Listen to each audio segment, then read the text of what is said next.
Mi día a día hoy es levantarme, siempre no es demasiado pronto, pero rezo laudes, leo el Evangelio del día y después a las 11 suelo venir aquí a Santa María, a la concatedral, a celebrar la misa. Y después del resto del día pues lo paso a veces trabajando con documentos y eso, pero ya cada vez la vista se va perdiendo y cada vez trabajo menos en eso ya. Yo recuerdo hasta desde muy pequeño el ser de una familia cristiana, creyente, practicante, un ejemplo para... Yo recuerdo escenas de estar a los 5 años, por ejemplo, de asistir a la misa de Nochebuena por la noche. Aquí, y entonces era San Agustín, que Santa María estaba destruida. Y en casa siempre se rezaba el rosario, lo que hacía en esa época una familia cristiana convencida y que lo vivía. Me parece que eso puede ser hasta un poco de risa, como fue el origen.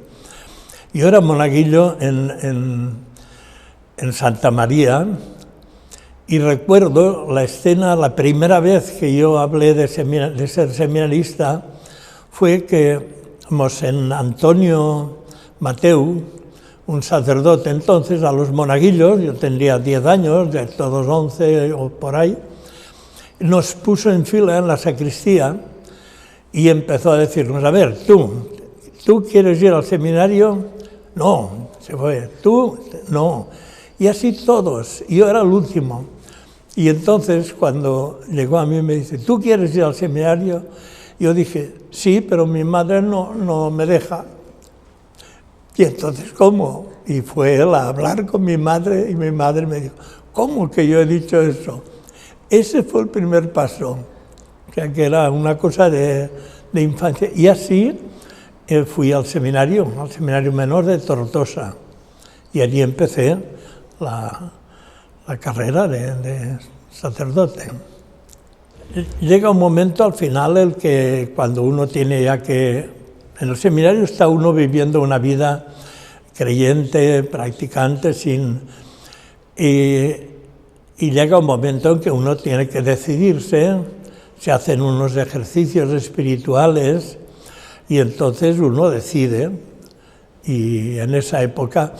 Tengo que decir que en esa época no era difícil tampoco. Hoy los tiempos modernos son mucho más difíciles.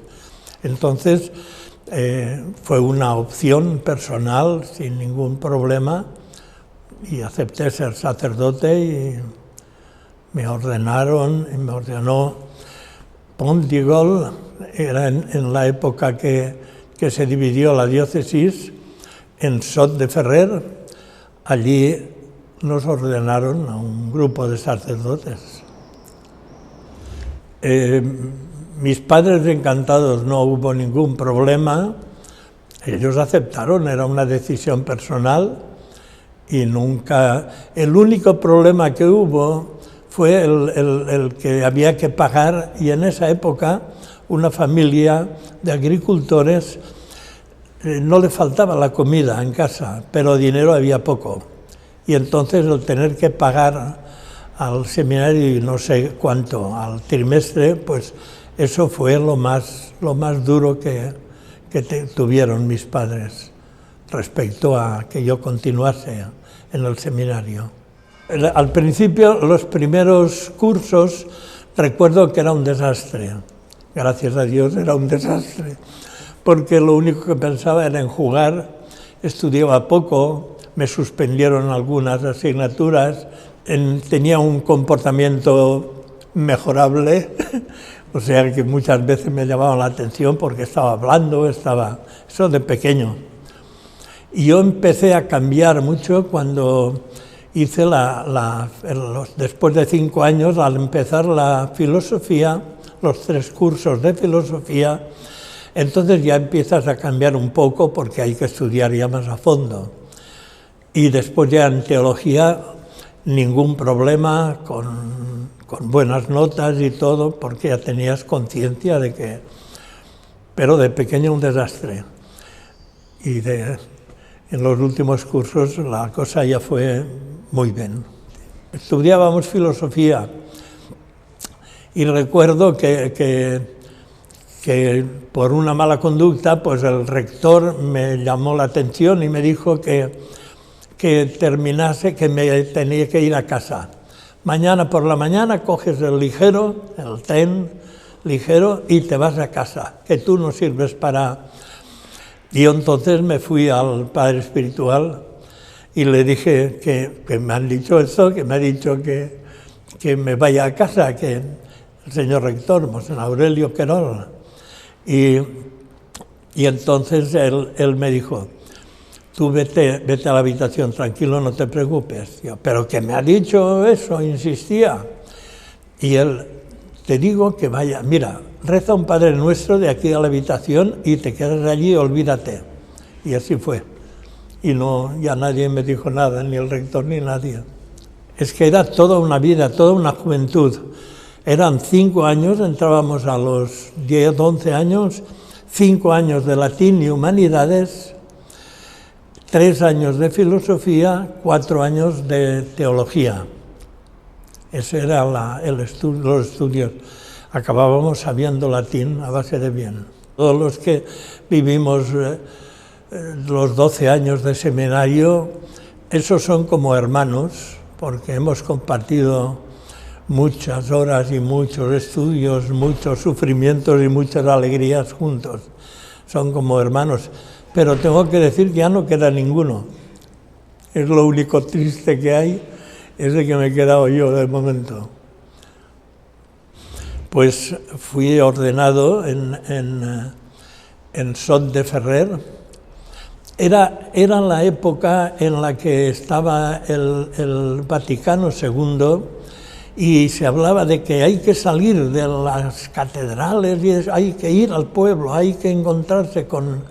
Y entonces Pont de Gaulle, que vivió el Concilio Vaticano II, pues él quiso salir e hizo las ordenaciones sacerdotales y diaconales en Sot de Ferrer.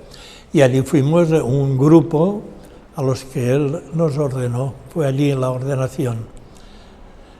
Aquí apenas se conocía Sot de Ferrer, en Castellón, pero porque como la diócesis acababa de cambiar, pero allí fue la ordenación, sí. Mi primer destino fue vicario de Onda. Estuve 2 años en Onda. Allí se trabajó mucho con la JOC, la Juventud Obrera Católica. Se trabajaba mucho porque había muchas fábricas de azulejos en Onda, las hay, supongo. Y allí era muy bueno, aquello era muy alegre, eras joven, todo te parecía bien, no había ningún problema. Pues de allí fui a Puebla de Arenoso de cura. Llevaba a Puebla de Arenoso, Calpes de Arenoso y Fuente la Reina, 3 pueblos. Allí estaba el río por debajo, que de cuando en cuando bajábamos a pescar. Aquello fue para mí esa vida de pueblo era gratísima, era muy feliz allí.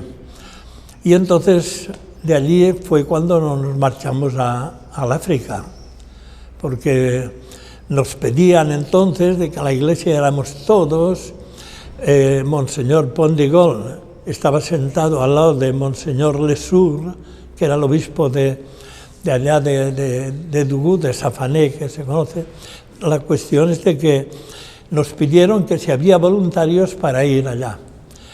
Y entonces así de broma, comentándolo con otro compañero de curso que estaba de cura en Montanejos, dice, oye, ¿qué hacemos?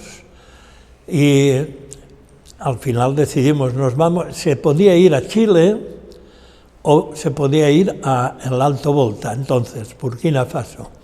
Y nosotros decidimos, pues, puestos a ir al lío, vayamos al lío, vamos al África, vamos allá, y así fue al principio. De allí nos fuimos a París a estudiar francés, que era la lengua oficial, y de allí ya fuimos a Burkina Faso. En Burkina Faso empezamos a aprender los dialectos, un dialecto, el marcá, porque el francés era la lengua oficial, pero solo la hablaba un 3%. O sea que para estar con la gente, y estuvimos 6 meses allí estudiando marcá. Allí no hay gramáticas ni nada, es hablando con un catequista que sabía francés y después yendo a hablar con la gente y así aprendimos. Yo allí estuve 3 años y medio y después se fundó la misión de Urí y allí me nombraron junto con Eduardo García y un belga, Dujardin, nos nombraron a los 3 allí y allí tuve que aprender otro dialecto, el co, igual que era así la vida, pero era el aprender los idiomas era estar en contacto con la gente, o sea que eras uno más y aquello fue una maravilla, toda la vida y además y eso lo cuento aunque sea entre paréntesis, en Urí, ahí donde están los cols, allí la misión era al principio, no había nadie, no había cristianos, no había catecúmenos, y resulta que empezamos y hubo un grupito de 4 o 5 que venían y allí eran fetichistas, la mayoría, ¿no? Y entonces hubo un año que empezó, poco a poco iba aumentando los catecúmenos, pero hubo un año que había una gran sequía, no llovía, y la cuestión es de que fueron los brujos, digamos, de allí, fueron a mandaron a que pidieran a otro muy especial, a ver, 200 kilómetros, que por qué no llovía.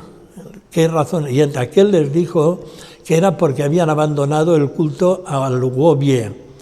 El Wobie era un fetiche que tenían allí, total, que vienen, montan la capilla, digamos, la caseta, ponen allí, y recuerdo que ese día empezó a venir toda una tormenta de estas. Yo digo, pues nada, seguro que aquí se ha acabado, aquí van a decir, bueno, pues vino toda la tormenta y no llovió. Pasó toda y no llovió. Después vinieron allí cantando las mujeres, se vestían de hombre, con pantalones y diciéndole a Dios que mándanos la lluvia, que tenemos sed, lo decían en Co. Y vinieron allí a la misión a ver si allí en la capilla podían ellas también entrar. Y desde fuera podéis cantar, pero en Co cantaban muy bonito. Y bueno, la cuestión es de que no llueve. Matan 3 toros en una colina, no llueve tampoco. Y entonces a mí me piden los catecúmenos del grupo que hay, me dice, oye, y nosotros, yo digo, pues ahora este domingo vamos a rezar para que haya lluvia y tal. Hicimos una misa pidiéndole a Dios no que lloviese, sino que no nos falte la comida. Bueno, aquel día estaba más claro que la cuestión es que viene por la noche y empieza a venir la lluvia y empieza a llover, pero a cántaros. Y al día siguiente toda la gente se va a los campos a sembrar. A mí los viejos del barrio me llaman y me dicen, mira, queremos darte las gracias porque Dios te ha escuchado bueno, era ese el milagro hasta el punto que a mí me dijeron, vosotros habéis venido aquí como forasteros, pero usted ya se puede quedar aquí a vivir, que nadie le hará ningún mal. Si quiere quedarse, si quiere, hasta me dijeron, si quiere buscar una mujer, se la coge una mujer y se casa y se queda a ser como uno de nosotros. Aquello sí que tengo que decir que cambió el ambiente de cara a la misión. Nos tomaban como, bueno, y aquí ya me estoy alargando demasiado. Y después de 7 años o por ahí, vine aquí, ya estaba cansado los últimos años, allí coges la malaria, coges lo que toca y lo que no toca. Y total que vine, y entonces donde fui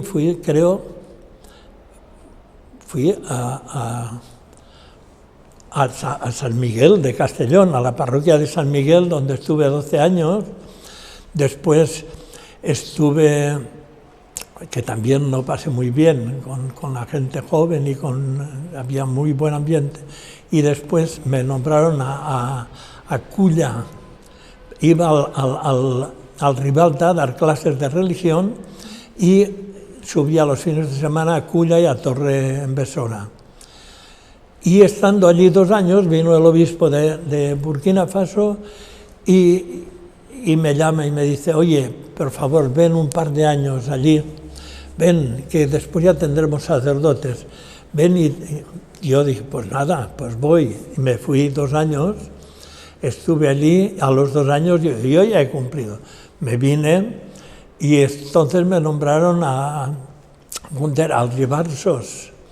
A los Ribarsos, allí estuve también, y al año siguiente me vuelve a venir el monseñor y me dice, ya no te lo pediré más, pero ven 2 años más, y total que volví 2 años más, y ya allí entonces yo ya tenía más edad y ya me resultaba todo más pesado, la calor se hacía muy insoportable.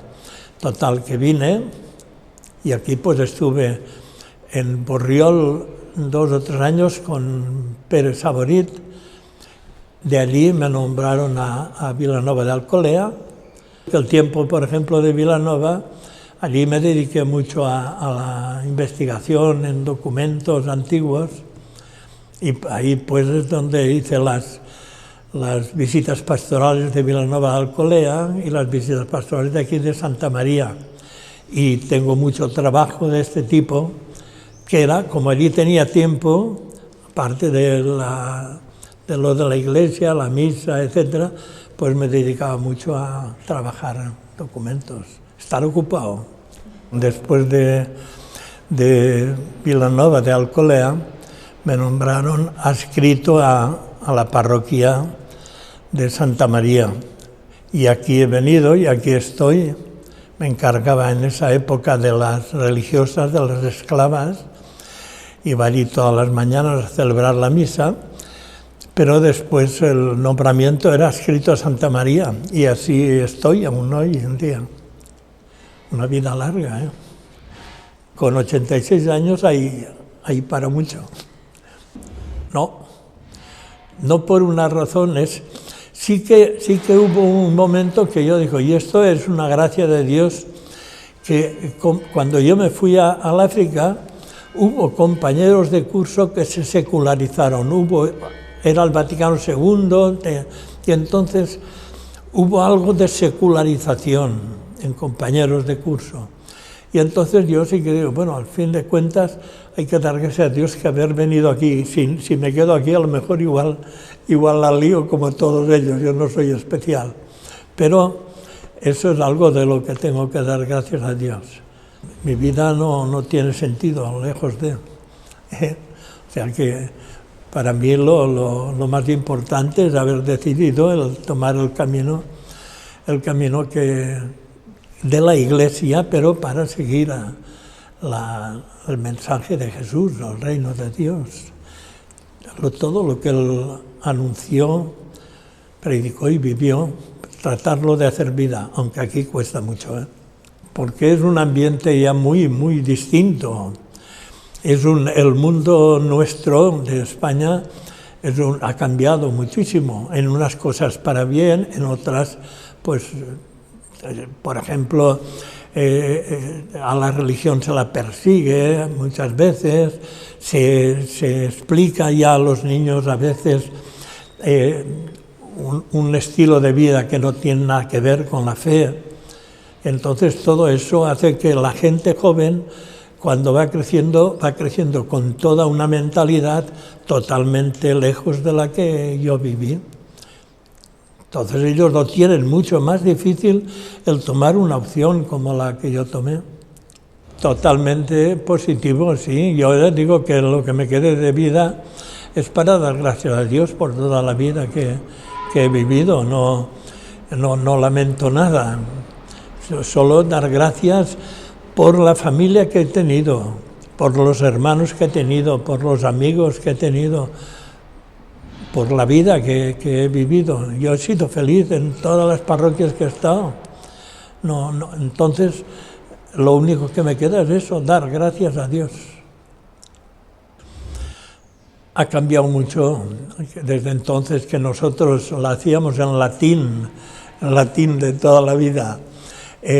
Íbamos con sotana, a que después se cambia, que se hace en castellano o en valenciano, en la lengua que sea, y ya cada uno viste como quiere.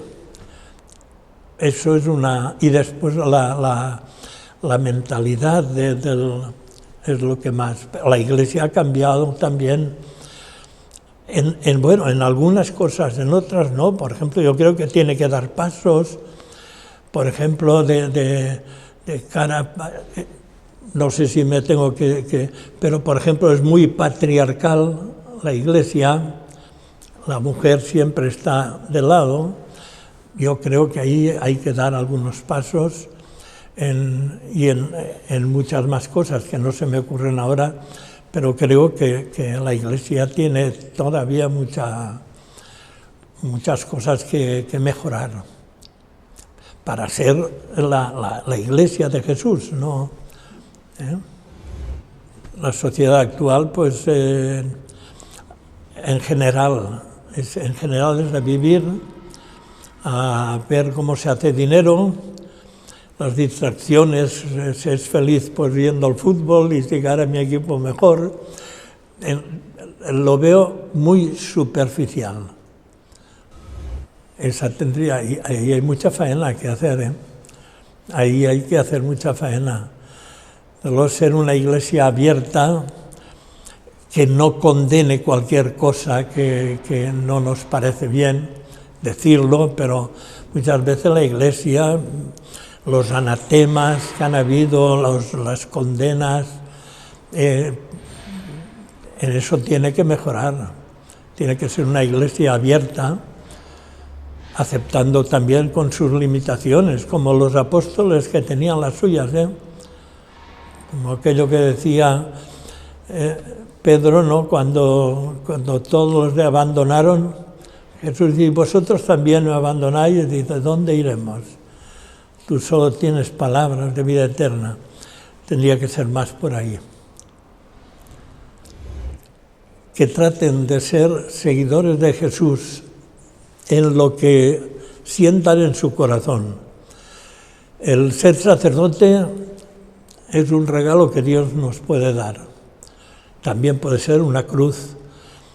Uno tiene que decidir qué quiere hacer, siempre mirando a Jesús. ¿Qué quieres de mí?